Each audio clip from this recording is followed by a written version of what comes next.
What's up, guys? Welcome to another episode of the Young Guns podcast. Today, we're going to be talking about former first overall pick in 2020, Alexis Lafreniere. It's just not working out with him in New York Rangers. The year that the New York Rangers won the lottery draft, everyone was saying, holy crap, they're going to get an opportunity to draft Alexis Lafreniere, which they did. And what have they done with him essentially? Well, today we're going to be talking about all the things they've done wrong with him and how a change of scenery would be the ideal option for Alexis Lafreniere. And they could still get a boatload in terms of a return for Alexis Lafreniere. There's been rumors about him being included in a package deal to acquire a guy like Patty Kane at the deadline. Maybe him going back home to Montreal could be a possibility as well. um, there's been lots of rumors in the last couple of months. There was even rumors about Capo Caco being traded at 1.2. But now, with Alexis Lafreniere being demoted to the fourth line because they want him to be better, how can you want a player with the potential of being a franchise player, a generational talent, to succeed essentially if he's playing bottom 6 minutes and not top 6 minutes? We do know that on the left side you have Artemi Panarin and Chris Kreider playing on the left side. So with those guys being locked up for so many more years, Lafreniere, will he ever get an opportunity within this New York Rangers time window? So, I just what are your thoughts? I have a big opinion on this. I don't know if you guys have watched the channel for a long time, or if you guys are close friends of mine as well. You guys would know that I advocate for Alexis Lafreniere a lot. I believe he's a good player, and I believe the Rangers don't use him properly. And I think that this is an example of a player that needs to have a change of scenery. And I know that people are going to look at this and say Lafreniere hasn't been bad in New York, and you're right. He hasn't been bad in New York, and that's exactly why this makes no sense to a lot of people that maybe don't watch the Rangers as much as, let's say, Rangers fans do. Because in my opinion, in the games that I've seen Alexis Lafreniere play, he looks to me like a really good, skilled, talented forward who I believe on a top six can put up points and score some goals. The problem is that New York, I don't think I've ever seen Lafreniere play on the top six, and when I have, it's been very, very brief moments, and then he's been brought back down to the third and fourth line. And I think that this is a testament to just either how good the Rangers are, or just a situation of the Rangers are not looking at this as a development situation for Lafreniere, but rather they want to win games. However, I have a I have an opinion on this, which is, look, you've got a guy who's 21 years old. He turned 21 before the season started. He's still young enough in his career that, he's going to be able to grow and become better. And I don't think that Lafreniere's got the potential of being a third line guy. I think he's a top six forward on any other team in the NHL. And I believe that. And the reason I believe that is because he plays like a top six forward in the NHL. He's good enough to be on the top six. And people are going to look at this and I can pull up his stats for you. But in his rookie season, in 56 games, he had 21 points. Not the best rookie year, but you know what? He was mainly on the third, fourth line. He didn't really play that much as much as people expected him to. So that's understandable. Last year, had 19 goals, almost hit the 20 goal mark, had 31 points. It looked like, okay, Lafreniere is going to have a resurgence now. It's going to be Lafreniere's time to shine and break out. And listen, this season in 36 games, he's got 17 points. And people, and I think it frustrates me a little bit more because I know points doesn't always make the bigger picture, but I believe that he's fourth on the Rangers in scoring, right? Ahead of Capo Caco. And the thing that doesn't make any sense is that they're playing Capo Caco in better situations than they're playing Alexis Lafreniere, but yet Lafreniere has more points and has arguably played better than Caco. So it's a question of, what are the Rangers trying to do here? I know that they got shut out by the Capitals and they've had a struggling, last couple of weeks. They've struggled a little bit, but this is a team that has a 21-year-old first overall pick that, in my opinion, should be playing on the second line with Vincent Trocheck and Chris Kreider, and should be having Jimmy Vesey playing on the third line instead of Alexis Lafreniere.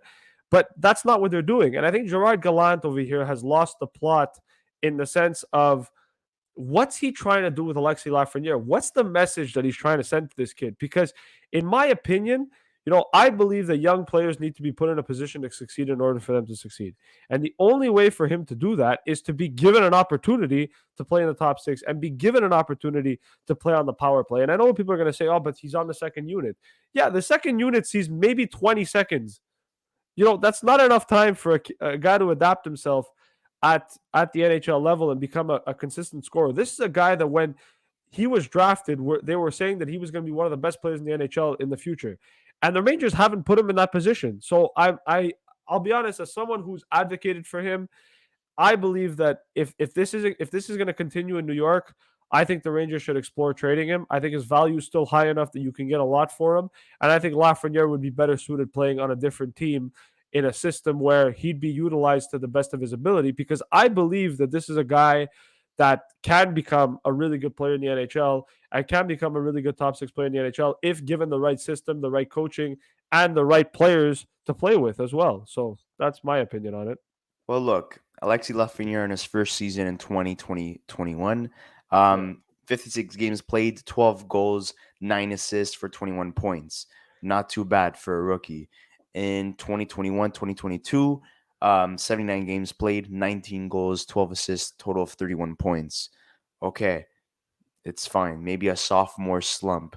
2022-2023, currently his third season, in 36 games, he has 17 points. So he's on pace to have his best season yet, 5 goals and 12 assists. But the thing is that, like you were alluding to before, is that he's not being put in a position to succeed necessarily.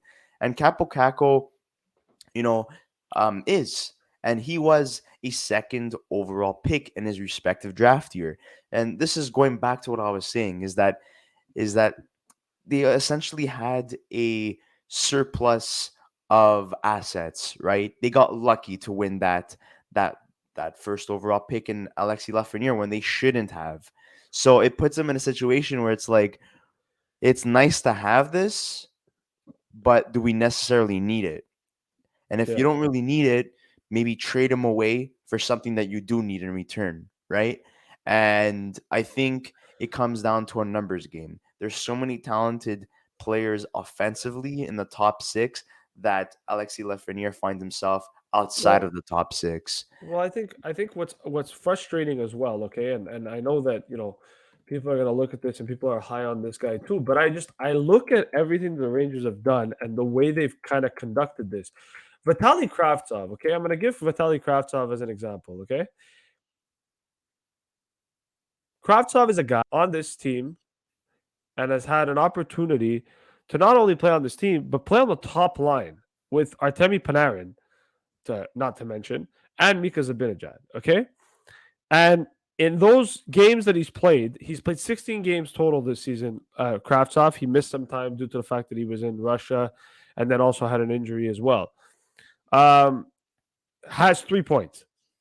So why is Vitaly Kravtsov, who has 3 points this season in 16 games, playing top line minutes with Artemi Panarin and Mika Zibanejad, but yet Alexis Lafreniere, who's got 17 points in 36 games, playing mainly on the third line with Filipino and Capo Caco, The kid is line. on is now being demoted to the fourth line with Barclay Goodrow and Julian Gauthier. It doesn't make sense. It just does not make any sense. And I think what's annoying is that, you know, Lafreniere, fine, you're not going to put him on power play one, sure. Okay, you've got Trocheck, you've got Panarin, you've got Zibanejad, you got Kreider, and you have Adam Fox. It makes sense. I'm not going to sit there and say that he should be playing PP1, but at least put him in the top six. Give him a chance, man. And I don't want to hear people say, oh, but he's played 5 games on the top six and he didn't look that good. Dude, you can't play a guy 5 games on the top six and expect him to start scoring. You got to put him there for a long period of time and see what he's capable of doing. Build chemistry with those guys, right? I'm not saying that the third line with Hito and Kako wasn't a good line. I think it is a good line. I think it's actually a smart and creative move by Gallant. But why are you demoting Lafreniere as if he's the problem? He's not. The Rangers have a bigger problem than Alexis Lafreniere, and that's the fact that their decor isn't that good.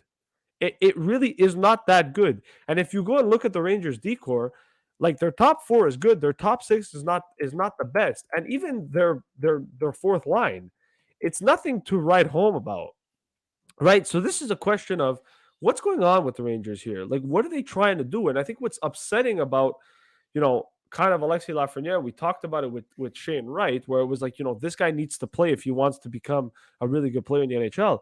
I think with Lafreniere, it's a question of like, what are they going to do, right? We had this conversation with Kako last year, and then they ended up signing him. I I personally believe, and I'm a strong believer, that Capo Caco and Alexis Lafreniere would be better served being traded and playing on other Yeah, teams. we've said this multiple times, Yeah, that this is an ongoing case now where both these players not being put in a position to succeed. Maybe Capo Caco and Hito have been put in better positions than Lafreniere recently, yeah, for but sure. still, it's still like on any other team they would be in the top six, right? It's a No, numbers game that they fall victim to essentially. And another position that they're lacking in is backup. Halak is not having a great tenure with the New York Rangers as a backup. It's really falling onto Igor Shesterkin this whole time in terms of winning games. So there's obviously, positions they could look at to improve. Maybe like you were saying, defense, bottom six, specifically the fourth line. So we'll see what happens, in terms of a trade that they could make. But like I was saying, Patty Kane comes to mind. He's from New York, so that would make sense in terms of a fit. He would be playing on the right side, so he would be taking Kraftstoff's spot on the first line. So it would be Panarin, Zibanejad, and Patty Kane on the first line, which would be fantastic to see. But I mean, we'll see what happens essentially with the season still going on. Maybe Lafreniere does pick it up, but this is an ongoing case that needs to be resolved sooner than later because Lafreniere is essentially, in my eyes and probably in Luca's eyes too, being wasted as a first overall no, he talent. is. He is. He So is. And like, for me, I think he needs, I said this before and I'll say it again. He needs to go to a team that's, yes, they're a cup contender, but he needs to go to a team that is, you know, destined on not just trying to win, but also trying to develop. And I think at the end of the day, we're not talking about a kid that, oh my God, he just came into the NHL and, you need to calm him down. This is a guy that's it's his third year in the NHL. He's getting 21 years old. he's 21 years old, but he's played 3 years in the NHL so far. And like, not only that, but his contract's coming up at the end of the season. Like, if I'm any team in the NHL, honestly, I know that Lafreniere doesn't have an offer sheet eligibility yet, but if I'm a team in the NHL, I'm calling New York and saying, listen, I know he's an restricted free agent at the end of the season. Like, do you guys want to move him? Like, what's going on here? Because honestly speaking, I think he'd be better suited playing somewhere else. Yeah, That's and my opinion. we'll see what happens with his case because we thought Kraftstov was going to be traded after all Then he that got drama, and he got re-signed. Same yeah. thing with Kako as well. So we'll keep a close eye on the situation, guys. We'd like to hear your thoughts in the comment section below. New York Ranger fans, what are your thoughts on the development of Lafreniere or any of the other young players we mentioned? Do not forget to like this video, subscribe to our channel if you haven't already, and we'll see you on the next episode of the Young Guns podcast. Have a nice one, guys.